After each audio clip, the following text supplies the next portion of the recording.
ए जी कहाँ जाता नी? ना कथी को तारी हम होगे जाता नी। जाए के जरूरी बा। छरी में सरसों ज्यादा डाल देले बारी नु तो पेट घबरा गइल बा जौन को एक बार जल्दी को ना तो पेट में होग दे। जेकर बियाह हो गइल बा नु करा बहुत दिक्कत बा होगल जाता नु तो मेरा पूछती है ए जीरोरा कहाँ जाता नी मुंह फुलावती है तीन कोना नहीं।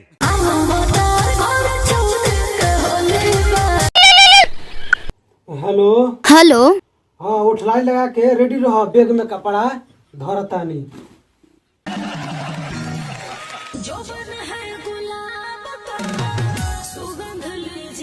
अच्छा कम चुना कीजिए ना।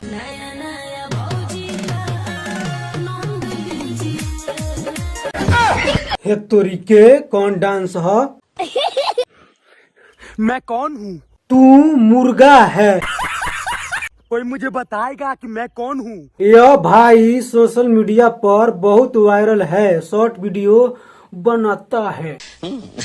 हेलो, हैप्पी होली देवर जी। हैप्पी होली भाभी जी।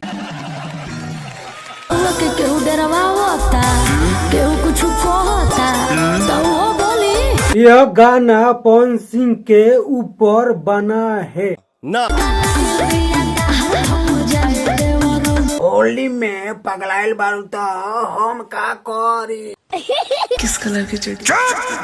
माहौल भी बड़ा जैबू के ना यहाँ से बता दो ना। ऊ ना बतैयन हमी बता देतानी हये कलर के पहनले बारेन नहीं।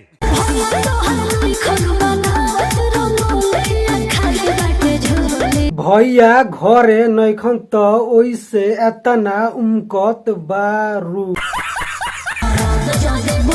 बोलियन तो का कलेबू ना। अरे जाओ बोलो हो बता दो ना। साफ सेठिया गइल बारी कितना बेर तोरा के बताई रे हये कलर के पहले बारन। कथी पूछे ले बता दो हये कलर के पहले बानी।